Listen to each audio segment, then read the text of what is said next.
morning. About here. How is everybody? Are you tired yet? No? Okay. Well, I'm going to try my best to make the session as interesting for you as possible and hopefully as productive as possible. So we're dealing with the trends 2014, 2015 in terms of performance management. And whenever we talk about performance management, I always feel that having lived in Egypt now for the past, 12 years, I'm still expecting that performance management will improve tremendously from one year to the next, and I'm not finding that that's the case. I do see that there is definitely more interest. There seems to be a better understanding of what performance management is, but I think in general, we still, as a group, I don't think we really focus on performance management as a major concept in terms of business results.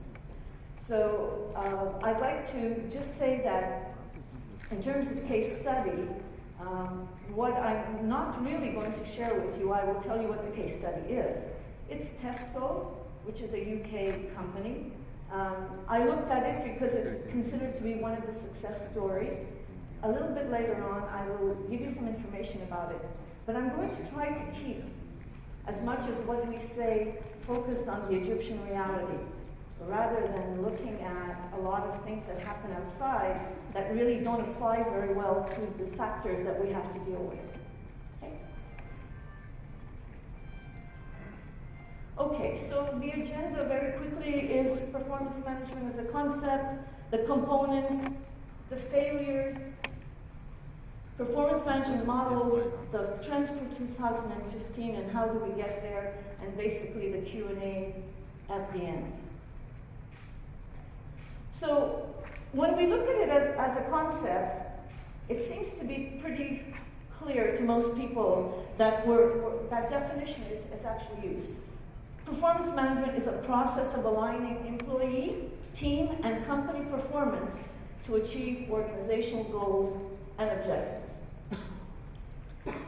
So why is it that most of the time when I talk to clients, regardless of what it is we're talking about, especially in the area of training, and I say to them, what are your business objectives? Do you know what the answer is? Most of the time they don't know. Now, maybe it's just the clients that I talk to and the other clients know, but the concept is very often is whatever are those corporate objectives, they seem not to be there in front of people to deal with. So they might have an idea of what they are, but they don't have a very real idea of what they're actually supposed to do. So when we don't have that corporate strategy in front of us, then what do we build on at the end of the day? What is it that we're actually, where are we going? I guess is the question. So the functions that we're going to be dealing with, of course, performance improvement, because at the end of the day, if we talk about performance management, the goal is always going to be improvement, regardless. Coaching for development has been a really important part, I think, of performance management for the past 20 years in sort of the Western world. So the idea of generating improvement through coaching, it's a concept that is not very familiar to us in Egypt. There are some places where they use it as a tool, but in general it's not considered to be a very critical element. Performance feedback is a big idea for us here. And the idea is, how do you actually give information back to people so they can use it in an effective way? Employee motivation and engagement, of course, and talent decisions. Because at the end of the day, we have to make decisions based on the talent that we know we have or the talent that we think we have. Sometimes we're not sure about the talent that we have. One of the reasons, I think, I'm stating this just from my personal opinions, my personal experiences, so if it doesn't match up with what you know to be the reality, then that's fine. I'm not saying that I'm completely correct. But from a managerial point of view, very often when we talk to managers about talent, they have a tendency to see people only within the job they're actually occupying. So very often if you ask them about the potential of the individual, very often they have no idea what that is. The box of the job itself seems to be very narrow, and very often people are not really, they're not in situations where they can use their potential or show maybe what they can do. So it's a very gray area for a lot of people.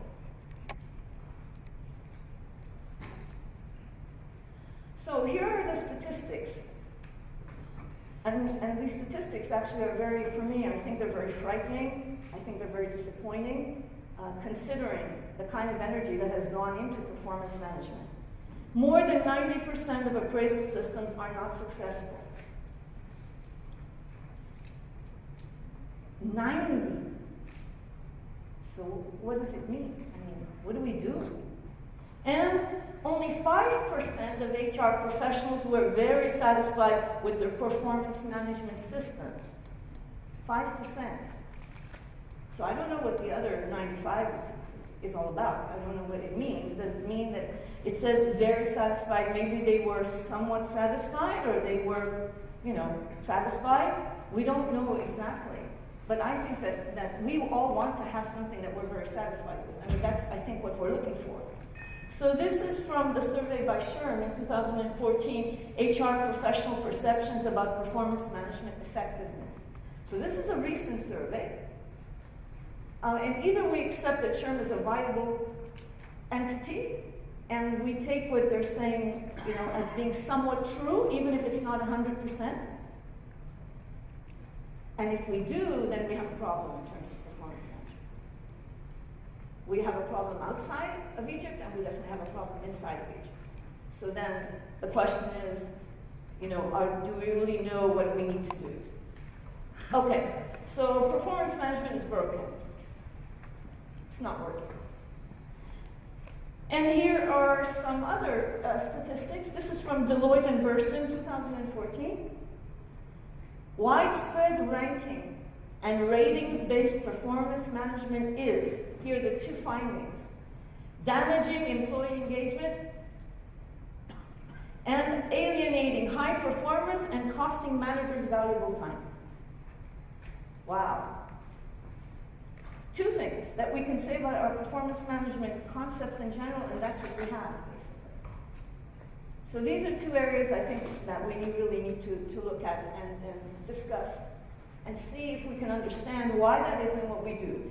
Only 8% of companies report that their performance management process drives levels of value, while 58% said it is not an effective use of time.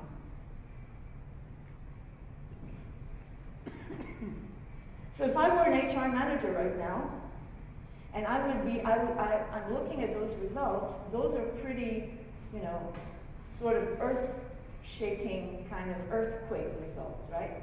Because it makes you feel like you're at the beach and that sand, the water comes underneath your feet and you think that you're on solid ground. That water comes in and all of a sudden you feel like you've got nothing below your feet. Okay, so our failure. So why did we fail? I think that in general, we're still, in our mind, performance management means performance appraisal or performance review. So let me just ask you, if I say performance management, how many of you automatically think of appraisal? Put your hands up if it's true. Really? So the rest of you think of the whole process of performance management? Okay, I won't ask you to put your hands up again. But definitely, for me, even though I try not to do it, when I think of performance management, it's that appraisal form that comes into my head. We're still doing that. Though we know it's not true, and we know it doesn't work, but we still have that concept. Okay. I'd like to look at the assumptions, because these are assumptions that they have found that companies work on. and HR departments work on that actually have turned out to be incorrect. But we're still using them. So what do we mean by assumption, by the way? And actually, what is dangerous about assumption? Not based on facts. Not based on facts. They're not based on facts. So if I make an assumption, and I'm convincing enough, and you actually agree with my assumption, now we have two people who are wrong instead of one, right? Because if we do something based